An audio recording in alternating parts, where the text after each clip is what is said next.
Dear students अस्सलाम वालेकुम। Online classes के सिलसिले में आज हम फोर्थ ईयर का चैप्टर पढ़ रहे हैं। उसमें नॉर्मलाइजेशन का चैप्टर हमारा चल रहा है और नॉर्मलाइजेशन के चैप्टर में जो लास्ट टाइम हमने जो डिस्कशन की थी वो एनॉमलीज़ की और फर्स्ट नॉर्मल फॉर्म के ऊपर हमने बात की थी। इसमें एक दो बातें मतलब मैं ये दोबारा फिर रिपीट कर देता हूँ कि फर्स्ट नॉर्मल फॉर्म जो थी वो फर्स्ट नॉर्मल फॉर्म ये थी कि हम टेबल के अंदर से मल्टी वैल्यूड एट्रीब्यूट्स को हम ख़त्म कर दें, यानी एक सेल के अंदर सिर्फ एक वैल्यू रह जाए। जैसे यहाँ पे आप देखें तो ये एग्जांपल में दिया हुआ है कि एक सेल के अंदर यहाँ पे 3 वैल्यूज़ हैं और उसके बाद देखें यहाँ पे 3 रोज़ बन गई हैं। उसकी हर रो के अंदर हर रो के हर सेल के अंदर सिंगल वैल्यू है, ठीक है। फिर आपने ये देखा था कि इसके अंदर कॉलम्स के नाम यूनिक होने चाहिए। वो कॉलम्स के नाम एक जैसे, दो कॉलम्स के नाम एक जैसे नहीं हो सकते, हर कॉलम का नाम दूसरे से डिफरेंट होगा। और तीसरी चीज़ ये देखी थी कि जो कॉलम का नेम है उसके हिसाब से सारा डेटा वैसा ही होना चाहिए। जैसे यहाँ पे कोर्स कोड है, सब यहाँ पे नंबर है तो यहाँ पे टेक्स्ट नहीं आ सकता, यहाँ पे क्या आएगा, यहाँ पे नंबर ही आएगा, ठीक है। तो अब हम आते हैं मज़ीद फ़र्स्ट नॉर्मल फॉर्म के बाद इससे आगे कि फ़र्स्ट नॉर्मल फॉर्म जो है वो जब हमारे पास क्या नाम है प्रॉब्लम ख़त्म तो हो जाता है, लेकिन फ़र्स्ट नॉर्मल फॉर्म ख़त्म करने के बाद फिर देखें रिपीटिशन आ जाती है। जैसे आपने यहाँ पे देखें ये टेबल जो है, इस टेबल के अंदर से आपने एक सेल के अंदर 3 वैल्यूज़ को आपने 3 रोज़ तो बना दिया जैसे यहाँ पे दिया हुआ है, लेकिन इसमें जो इशू आ रहा है वो ये आ रहा है कि ये जो सेल है BS01 02 03 04 इस तरह, इसमें अब कोई कॉलम ऐसा है नहीं जो यूनिक हो। इसमें अब क्या है, रेपिटिशन आ गई है। 01 3 दफ़ा आया हुआ है, 02 तो इस टेबल के अंदर कोई भी कॉलम ऐसा नहीं है, सिंगल कॉलम, यानी रेपिटिशन आ गई, चीज़ें रिपीट हो रही हैं। फिर कोई कॉलम ऐसा नहीं है, 2 कॉलम भी ऐसे नहीं है जिनको मिला के आप एक कंपोजिट की बना सकें। और कंपोजिट की बनाई कब जाती है, जब हमारे पास रिलेशनशिप बनाने हो। कभी भी ऐसा नहीं होता कि एक सिंगल टेबल है और उसकी आप कंपोजिट की बनाएं। कंपोजिट की उस वक्त बनती है जब आप एक टेबल से मज़ीद टेबल बनाते हैं, 2 टेबल 3 टेबल, ठीक है। तो जब आप बस एक ही टेबल दिया हुआ है तो उसके अंदर प्राइमरी की सिंगल कॉलम की होती है। तो हमारे पास यहाँ पे अभी एक ही टेबल है, तो उस एक टेबल के अंदर जो है आपने प्राइमरी की बनानी है तो वो सिंगल कॉलम ही बनेगी। अगर आपको 2 टेबल दिए हों और वो भी इस तरह के जो आपस में एक दूसरे से जुड़े हुए हैं, दरमियान में एक उनके कॉलम जो है वो ऐसा है जो कॉमन है, तो उस सूरत में ये पॉसिबल है कि आप कंपोजिट की लगाएं।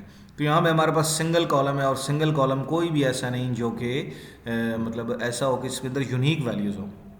तो इससे क्या है, हमारे पास रिपीटिशन आ रही है। जब रिपीटिशन आती है तो उससे प्रॉब्लम क्या आता है, प्रॉब्लम क्या आता है रिपीटिशन की वजह से, जो हमने लास्ट एनॉमली पढ़ी थी जिसे हम कहते हैं अपडेट एनॉमली या मॉडिफिकेशन एनॉमली, कि जब रिपीटिशन आ जाए और आपने कोई चीज़ चेंज करनी है, कोर्स कोड 001 चेंज करना है, तो फिर क्या होगा, प्रॉब्लम सारा चेंज करना पड़ेगा।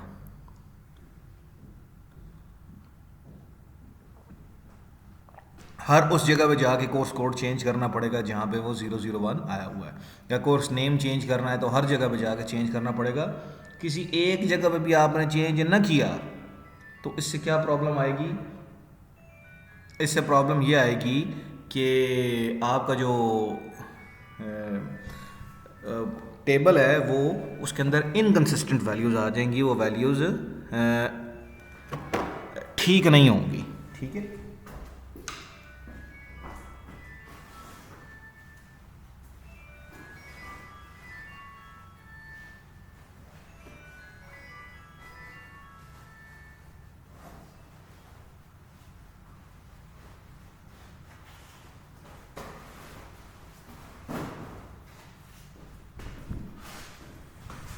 अच्छा, उसके बाद हम मज़ीद आते हैं, इससे मज़ीद आगे देखते हैं कि हमने मतलब अगर फर्स्ट नॉर्मल फॉर्म जो है वो टेबल को उसमें कन्वर्ट कर दिया, इसके बावजूद हमारा प्रॉब्लम सॉल्व नहीं हुआ, बल्कि उसके अंदर एक इस मसला आ रहा है, और वो क्या है कि हम अपडेट या मॉडिफाई नहीं कर सकते, हमारे पास टेबल के अंदर रिपीटिशन आ रही है।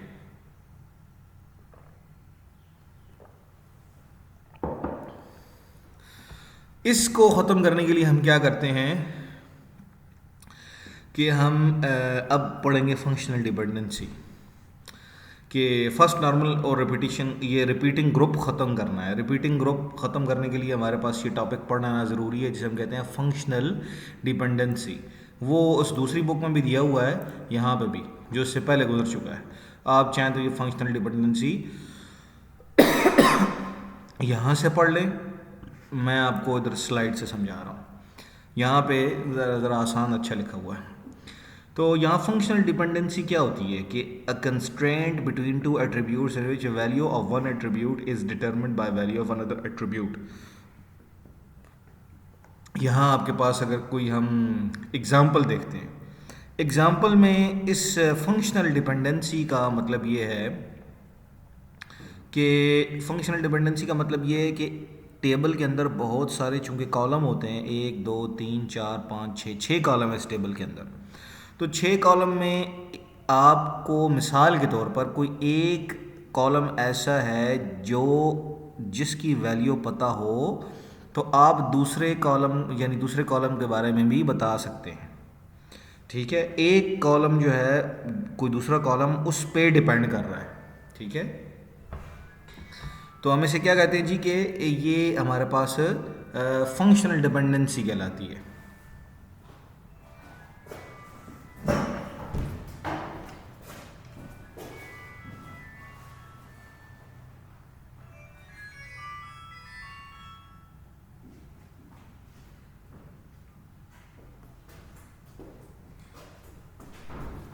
ये काला पहनिया नहीं।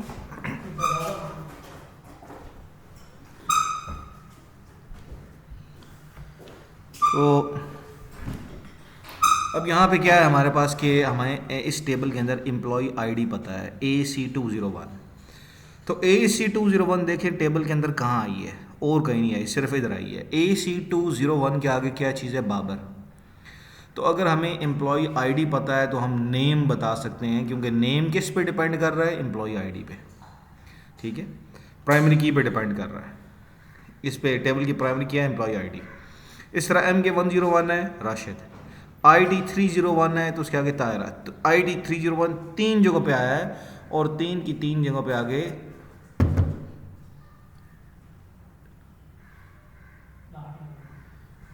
तो वो 3 की 3 जगह पे 301 के आगे लिखा हुआ है तायरा लिखा हुआ है।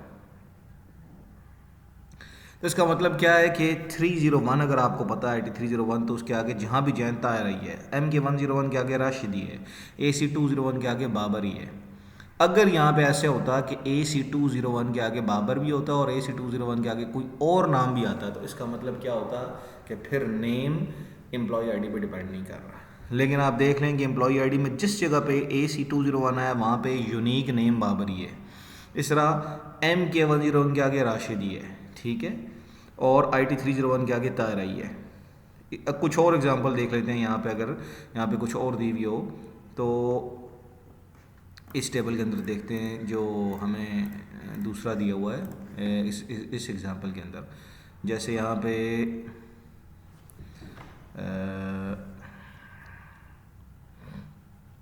अब यहाँ पे प्राइमरी की है, प्राइमरी की में हमारे पास अकाउंट नंबर 21 है, 21 के आगे अली है, ठीक है, 35 इसके आगे दाऊद है, 50 इसके आगे चौहान है, 77 इसके आगे जाहिद है। तो इसका मतलब क्या है कि अकाउंट नंबर जो कि प्राइमरी की है, बाकी कॉलम ये नेम वाला है, इस पर ही डिपेंड कर रहा है। जहाँ 21 चेंज हुआ, जहाँ 21 चेंज हुआ और वो 35 हुआ तो साथ में आगे नेम भी चेंज हो गया। इस तरह 35 चेंज हो गए 50 हुआ तो आगे नेम भी चेंज हो गया। 50 के बाद वो चेंज हो गए 77 हो तो आगे जाहिद भी आ गया। इसका मतलब क्या है कि जैसे प्राइमरी की चेंज होती है साथ में अकाउंटेंट नेम भी चेंज हो रहा होता है। ठीक है, इसमें क्या है कि जो अकाउंट नेम है ये इस पर डिपेंड कर रहा है प्राइमरी की पे। इस तरह यहाँ पे कोई और एग्जाम्पल, तो यहाँ कहने का मतलब ये कि जो जैसे मतलब एक प्राइमरी की है तो बाकी जो कॉलम है ये नेम उस पर डिपेंड करता है। जैसे ही प्राइमरी की चेंज होती है MK101 होती है, आगे नेम भी चेंज हो जाता है। इस तरह आगे ये चेंज होती है, आगे नेम भी। तो अगर वो सेम रह रही है, जैसे यहाँ पे 301 सेम है तो आगे वो नेम भी सेम है, वो भी चेंज नहीं हुआ। तो इसका मतलब क्या है कि नेम डिपेंड कर रहा है एम्प्लॉय आईडी पे। अच्छा, अब इस तरह देखें तो डिपार्टमेंट है, तो जहाँ पे AC201 है आगे डिपार्टमेंट अकाउंटिंग ही है, MK101 है डिपार्टमेंट मार्केटिंग है। जैसे प्राइमरी की चेंज हुई डिपार्टमेंट भी चेंज हो गया। फिर इस तरह प्राइमरी की चेंज हो गया, IT301 हुई तो आगे कंप्यूटर आ गया। और जब 301 है तो कंप्यूटर ही है, इसका मतलब है डिपार्टमेंट भी किस पे डिपेंड कर रहा है, एम्प्लॉय आईडी पे। अब दोबारा आते हैं आगे, सैलरी। AC201 की सैलरी 25,000, MK101 की सैलरी 26,000। देखें ID तायरा जहाँ तक आई है उसकी सैलरी 30,000 ही है। तो इसका मतलब है सैलरी भी किस पे डिपेंड कर रही है, एम्प्लॉय आईडी पे। जैसी एम्प्लॉय आईडी चेंज हो रही है सैलरी भी उसके हिसाब से चेंज हो रही है, ठीक है। लेकिन नंबर्स हैं तो वो सेम भी रह सकते हैं, 2-3 बंदों की सैलरी इकट्ठी भी हो सकती है, ठीक है। यहाँ पे चलें बहरल इसके हिसाब से अब ये सैलरी भी इसी पर डिपेंड कर रही है। अब उसके बाद आते हैं कोर्स।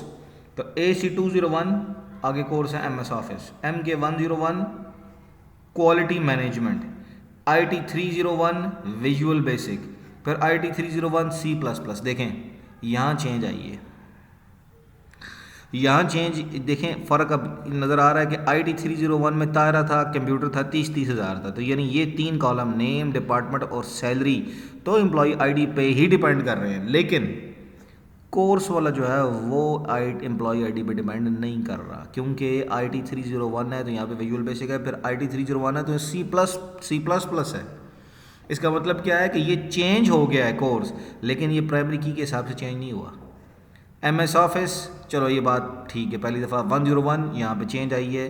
IT301 विजुअल बेसिक ये भी चेंज आई है, लेकिन IT301 अब वो सेम है, तो यहाँ पे विजुअल बेसिक और फिर नीचे भी विजुअल बेसिक ही आना चाहिए था, लेकिन वो C++ और जावा आ गई। इसका मतलब क्या है कि कोर्स ऐसा कॉलम है जो एम्प्लॉय आईडी यानी प्राइमरी की पर डिपेंड नहीं कर रहा। डेट कंप्लीटेड, तो AC201 की डेट ये है, MK1 की चेंज है। देखें इसके आगे भी देखें तो IT301 के आगे सेम डेट आनी चाहिए थी, लेकिन यहाँ 3 मुख्तलिफ डेट्स दी हुई हैं। इसका मतलब क्या है, कोर्स और डेट कंप्लीटेड ये 2 कॉलम ऐसे हैं जो कि प्राइमरी की पे डिपेंड नहीं कर रहे। तो अब होना क्या चाहिए, अब यहाँ पे इस टेबल को जो हमारे सामने दिया हुआ है मज़ीद 2 हिस्सों में तकसीम हो जाना चाहिए। वो कौन से 2 हिस्से होंगे, एक वो हिस्सा जिस प्राइमरी की यानी ये वाला हिस्सा, ये वाला हिस्सा जो यहाँ तक है, इस टेबल के 2 हिस्से जो सैलरी तक हैं, एम्प्लॉय नेम, डिपार्टमेंट और सैलरी यहाँ तक।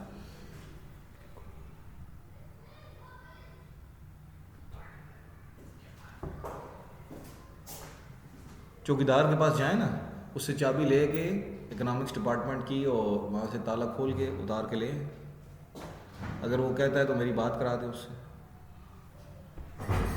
कि यहाँ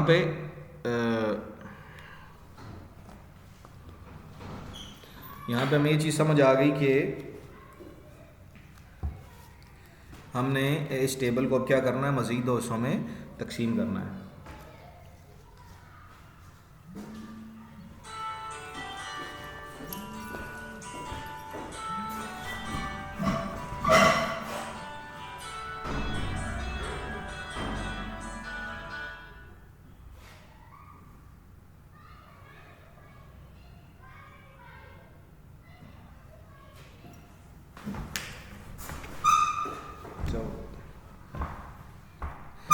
तो यहाँ कहने का मतलब ये है कि अब इस टेबल को तकसीम होना चाहिए, और वो तकसीम हो के फिर हम देखेंगे कि उसकी तकसीम कैसे होती है। यहाँ तक ये बात समझ आई। और ये चीज़ यहाँ पे लिखी हुई है कि एम्प्लॉय के टेबल के अंदर employ ID, name, department, salary, ये तो पूरा एक टेबल है, लेकिन डिपेंडेंसी क्या है कि एम्प्लॉय आईडी के ऊपर नेम, डिपार्टमेंट, सैलरी, ये 3 डिपार्टमेंट तो एम्प्लॉय आईडी पे डिपेंड कर रहे हैं, लेकिन जो कोर्स और डेट कंप्लीटेड है, कोर्स के हिसाब से डेट कंप्लीट हो रही है। जैसे MS ऑफिस की डेट ये वाली, क्वालिटी मैनेजमेंट की डेट 9/1 है, विजुअल बेसिक की डेट ये है, C++ की डेट ये है, जावा की डेट ये है।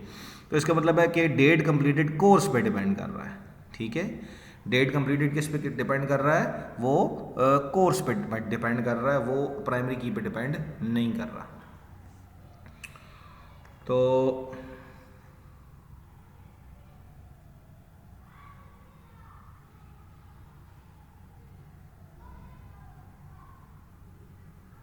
लेकिन यहाँ पे जो कोर्स है वो इस पे डिपेंड नहीं कर रहा। ये सिंपल सी बात बताइए कि ये फंक्शनल डिपेंडेंसी होती है कि कुछ चीज़ें मतलब कुछ कॉलम ऐसे होते हैं जो कि प्राइमरी की पे डिपेंड करते हैं और कुछ कॉलम ऐसे होते हैं जो प्राइमरी की पे डिपेंड नहीं करते। जब नहीं करते तो फिर हम उसको मज़ीद तकसीम करते हैं टेबल को।